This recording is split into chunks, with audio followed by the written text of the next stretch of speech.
আসসালামু আলাইকুম। Nice cooking শোতে আপনাদেরকে স্বাগত জানাই। আজ আপনাদের সঙ্গে শেয়ার করব ইফতারের জন্য দুটো সহজ নাস্তা রেসিপি একই ভিডিওতে। এই রেসিপিগুলো খেতে ভীষণই ভালো হয় আর এগুলো তৈরি করা কিন্তু খুবই সহজ। তো অবশ্যই আপনারা স্কিপ না করে পুরো রেসিপি দেখে নেবেন। আশা করছি আপনাদেরকে খুবই ভালো লাগবে।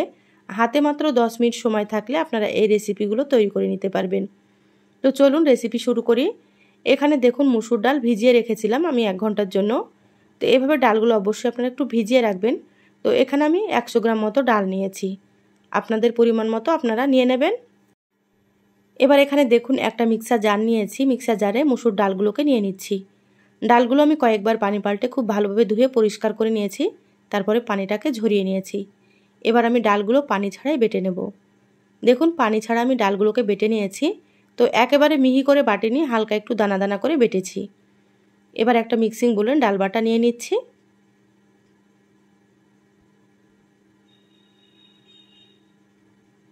সম্পূর্ণ ডাল বাটাটা নিয়ে নিলাম। এবার আমি দিয়ে দিচ্ছি স্বাদ মতো লবণ। তো এখানে আমি হাফ চা চামচ লবণ দিয়ে দিলাম। দিয়ে দিচ্ছি হাফ চা চামচ মতো হলুদ গুঁড়ো, হাফ চা চামচ জিরা গুঁড়ো, এখানে সামান্য একটু দিয়ে দিচ্ছি মরিচের গুঁড়ো। এখানে আমি কাঁচামরিচ দিয়ে দেবো, সেজন্য অল্প করে দিয়ে দিলাম। আপনারা যেমন ঝাল খাবেন সেভাবে দিয়ে দেবেন। এবার আমি এখানে 1 চা চামচের থেকে একটু কম দিয়ে দিলাম ম্যাগি মশলা।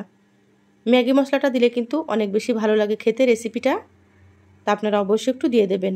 আর এখানে আমি 1 চা চামচ মতো দিয়ে দিলাম চিনি। চিনি দিলে এই রেসিপিটা খেতে অনেক বেশি মুচমুচে হবে আর খেতেও বেশ ভালো লাগবে, তা আপনারা অল্প একটু চিনি দিয়ে দেবেন। সামান্য পরিমাণে একটু দিয়ে দিলাম গোলমরিচের গুঁড়ো, আর এখানে আমি হাফ চা চামচ দিয়ে দিলাম গোটা জিরা। এবার সবগুলোকে চামচ দিয়ে খুব ভালোভাবে মিশিয়ে নিচ্ছি। সমস্ত মশলাগুলো সুন্দর করে একটু মিশিয়ে নিতে হবে। দেখুন খুব ভালোভাবে মিশিয়ে নিয়েছি। এবার আমি এখানে দিয়ে দিচ্ছি পেঁয়াজ কুচি। তো এখানে আমি 3টে বড় সাইজের পেঁয়াজ কুচি করে নিয়েছি এভাবে লম্বা করে। এখানে পেঁয়াজের পরিমাণ একটু বেশি দিতে হবে। দিয়ে দিলাম 4-5টা মতো কাঁচামরিচ কুচি, আর বেশ কিছুটা পরিমাণে দিয়ে দিলাম এখানে ধনিয়া পাতা কুচি।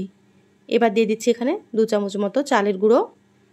চালের গুঁড়ো দিলেও কিন্তু মুচমুচে হবে, তো এখানে অবশ্যই একটু চালের গুঁড়ো দিয়ে দেবেন। যদি আপনাদের কাছে চালের গুঁড়ো না থাকে তাহলে আপনারা এখানে কর্নফ্লাওয়ার বা আপনারা এখানে অল্প একটু ময়দাও দিতে পারেন। এবার হাত দিয়ে খুব ভালোভাবে চটকে মেখে নেব। সুন্দর করে চটকে মাখতে হবে, তাহলে পেঁয়াজগুলো অনেক নরম হয়ে যাবে আর রেসিপিটা খুবই সুন্দর হবে। তো যারা ভিডিওটি ইউটিউব চ্যানেল থেকে নতুন দেখছেন প্লিজ চ্যানেলটা সাবস্ক্রাইব করে চ্যানেলের সাথেই থাকবেন। যারা ফেসবুক পেজ থেকে ভিডিওটি দেখছেন প্লিজ একটা লাইক দিয়ে পেজটা ফলো করে রাখবেন পরবর্তী ভিডিও নোটিফিকেশান পাওয়ার জন্য।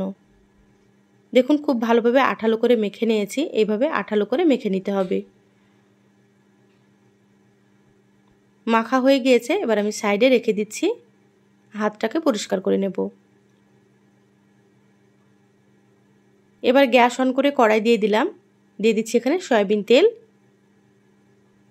প্রথমে তেলটা খুব ভালোভাবে গরম করে নেব। তেল খুব ভালোভাবে গরম হয়ে গিয়েছে, এবার আমি গ্যাসের আঁচটা মিডিয়ামে করে দিলাম। এবার ছোট ছোট করে পাকোড়ার মতো করে দিয়ে দিচ্ছি। তো এখানে আমি আমার পছন্দ মতো সাইজ করে তৈরি করে নিচ্ছি। আপনারা কিন্তু আপনাদের পছন্দ মতো সাইজ করে তৈরি করে নেবেন। আপনারা একটু চেষ্টা করবেন পাতলা করে পাকোড়া বা পেঁয়াজগুলো ভাজার জন্য, তাহলে কিন্তু অনেক বেশি মুচমুচে হবে আর খেতেও বেশ ভালো লাগবে।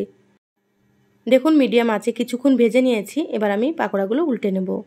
এভাবে কিছুক্ষণ ভেজে নিতে হবে মিডিয়াম আঁচে, তারপরে এভাবে করে উল্টে নিতে হবে। আর হাই হিটে কিন্তু ভাজা যাবে না, মিডিয়াম আঁচে ভাজতে হবে। একটু সময় নিয়ে ভাজলে মুচমুচে হয় খুব সুন্দর মতো। দেখুন আমি একটু সময় নিয়ে উল্টে পাল্টে খুব ভালোভাবে ভেজে নিয়েছি। এই পাকোড়া বা পেঁয়াজগুলো এরকম কালার করে ভেজে নিতে হবে, এর থেকে বেশি কালার করবেন না, তাহলে পেঁয়াজগুলো কিন্তু তিতা লাগবে। এইভাবে আপনারা ভেজে নেবেন। এবার আমি তুলে নিচ্ছি, আর দেখুন কালারটা কতটা সুন্দর হয়েছে। তো বাকি যেগুলো আছে একইভাবে ভেজে নিয়ে তারপরে আপনাদেরকে দেখাচ্ছি।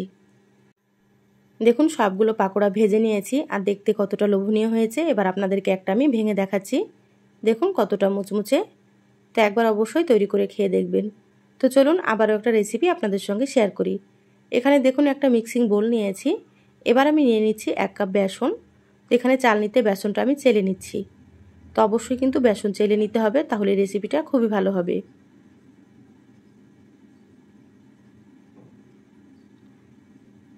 বেসনগুলো চেলে নিয়েছি। এবার আমি এখানে দিয়ে দিচ্ছি 2 চামচ কর্নফ্লাওয়ার। কর্নফ্লাওয়ার দিলে কিন্তু এই রেসিপিটা অনেক বেশি মুচমুচে হবে আর খেতে ভালো লাগবে।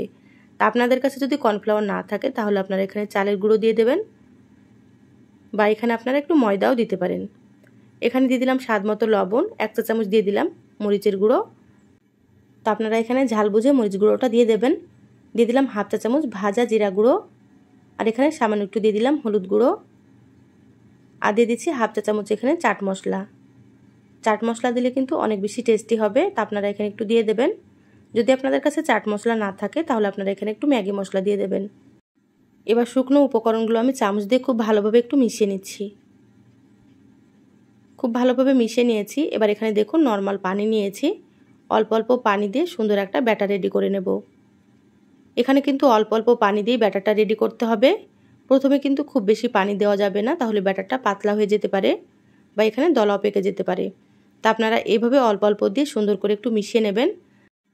এই ব্যাটারটা কিন্তু খুব বেশি পাতলা হবে না, একটু ঘন করে তৈরি করে নিতে হবে। তো দেখুন আমি কিভাবে করে নিচ্ছি, তাহলে আপনারা বুঝতে পারবেন।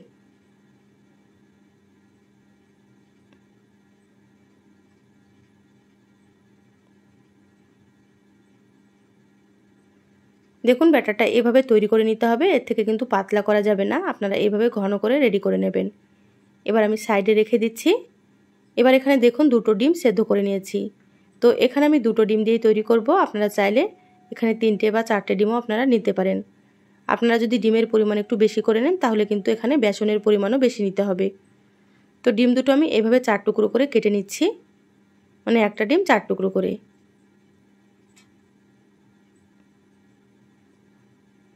ডিমগুলো কাটা হয়ে গিয়েছে, এবার আমি সাইডে রেখে দিচ্ছি।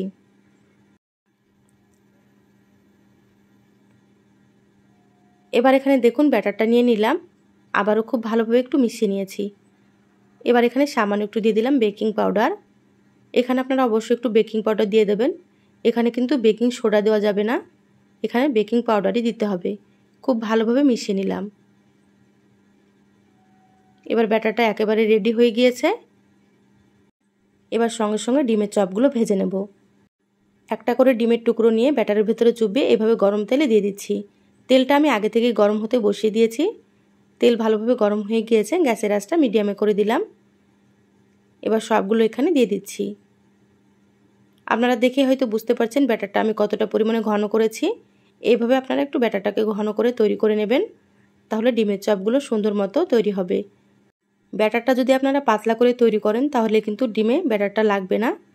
তো এইভাবে অবশ্যই একটু ঘন করে ব্যাটার রেডি করে নেবেন। এবার দেখুন মিডিয়াম আঁচে উল্টে পাল্টে খুব ভালোভাবে ভেজে নিচ্ছি।